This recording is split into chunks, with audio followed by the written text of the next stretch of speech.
Alors, l'idée de faire donc, le titrage et le dosage, c'est de voir, donc on va aboutir finalement au même résultat, mais en exposant deux techniques très différentes.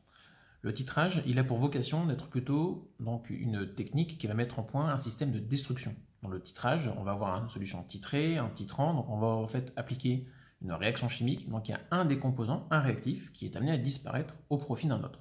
Donc du coup, c'est pour ça qu'on va parler d'un élément destructif, et que c'est un titrage, on va pouvoir trouver un titre. A contrario, un dosage, c'est lorsqu'on va plutôt utiliser une méthode non destructive, de type absorbance, avec la loi de Beer-Lambert, lorsqu'on va travailler avec une courbe d'étalonnage pour la conductimétrie. Donc là, comme on va conserver les éléments au fur et à mesure et qu'on va juste faire donc, des mesures avec des sondes ou avec des systèmes associés avec de la physique, il n'y a pas de moyen de destruction. Donc là, c'est vraiment la partie de dosage. Dans un système de titrage, on va donc provoquer une réaction chimique et donc on doit avoir donc c'est dans cette réaction forcément liant donc tous les réactifs jusqu'à des produits des coefficients stoichiométriques. Et donc on va définir que l'équivalence, c'est lorsqu'on a donc introduit les réactifs en proportion stoichiométrique. C'est-à-dire que sur un système de balance, on est vraiment en parfait équilibre entre tous les réactifs pour amener vers les produits. Donc si on construisait un tableau d'avancement avec des coefficients stoichiométriques A, B, C et D, pour des réactifs A, B, C, D de manière générale, eh bien, en fait, on arrive à le construire avec le x qui ressemblerait donc à notre avancement, c'est-à-dire cette proportion inconnue qui avance au fur et à mesure. Et attention, le tableau d'avancement n'est qu'une construction mathématique et c'est un outil. Il n'a aucune réalité physique ni même chimique.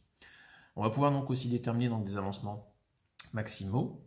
Et avec ceci, on arrive à déterminer de fait le moment de l'équivalence, c'est-à-dire là où la réaction n'est ni gagnée par les réactifs ni gagnée par les produits.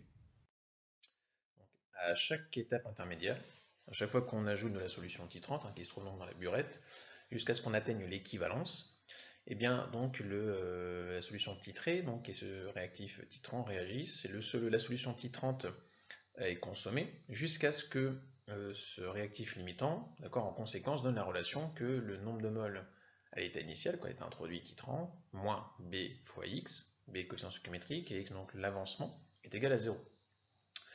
Et autrement dit, une fois qu'on fait donc un petit développement de calcul, eh bien on peut donc arriver donc à la conclusion que l'avancement x, c'est la concentration donc de l'élément titrant fois le volume versé à l'équivalence, divisé par le quotient stoichiométrique B.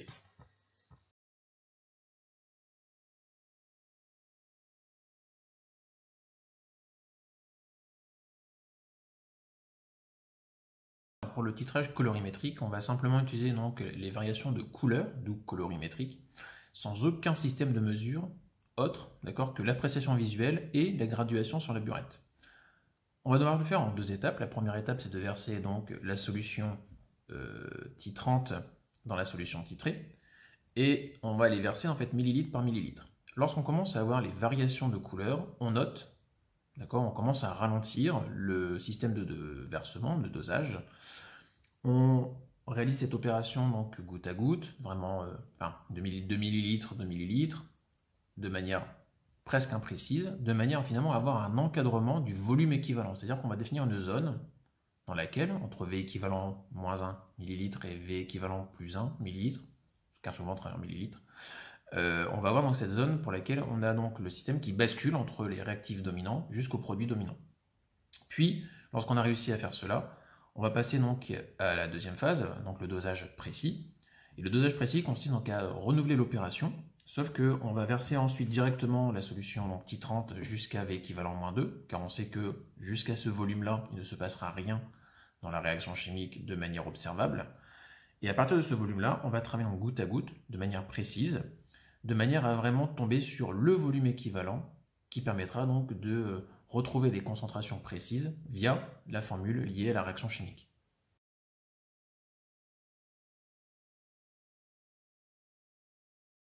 Donc, par contre, pour faire un dosage ou un titrage par suivi pH métrique, on va devoir donc tracer au fur et à mesure qu'on verse de la solution titrante le pH donc relevé avec un pH mètre pour chaque volume, alors volume en millilitres, en demi-millilitre, ou même à 0,1 millilitre, ou goutte à goutte, en fonction de l'échelle qui sera prise, et ce qui permettra donc d'utiliser ce qu'on appelle la méthode des tangentes. Donc, le principe étant de relever ce pH, donc pas forcément qui est colorimétrique, on peut ajouter un indicateur coloré pour mieux visualiser l'équivalence pour aider. Mais surtout, l'idée, c'est donc de faire les mesures au fur et à mesure et de tracer le graphique en même temps, vraiment directement pendant le dosage. Alors, les courbes vont présenter un saut de pH plus ou moins important, selon si on fait un titrage acide fort, base forte, acide faible, base faible. Enfin, ce sont des détails que l'on reverra plus tard. Ce saut, il est situé donc entre deux plateaux de pH. Alors, les plateaux, ce sont les parties qui sont un peu plus horizontales sur la courbe. Le saut caractérise donc l'équivalence et il existe donc un point de flexion, qui sera donc le point d'équivalence E, qu'on va chercher à déterminer par la méthode des tangentes. En cette méthode, elle fait apparaître donc une droite de tangente qu'on utilise sur la première flexion. Alors, moi, par habitude, je le fais sur la flexion du bas. L'idée ensuite, c'est de faire translater la parallèle jusqu'à toucher donc la deuxième flexion, donc pour ici dans notre exemple l'arrondi supérieur. Et lorsqu'on a tracé donc la deuxième parallèle, on trace un segment entre les deux, perpendiculaire, et on en relève donc la valeur médiane, donc la moitié, et on y trace du coup cette troisième parallèle, enfin la deuxième parallèle, qu'on place justement en son centre. L'intersection qu'on va obtenir avec la troisième droite et la courbe de pH-métrie avec le saut, donc la courbe rouge, ça va nous donner donc en ordonnée le pH équivalent et en abscisse le volume versé l'équivalence.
En comparaison à ce qu'on a présenté pour la pH-métrie, on va suivre ici le titrage par conductimétrie, donc du mélange réactionnel.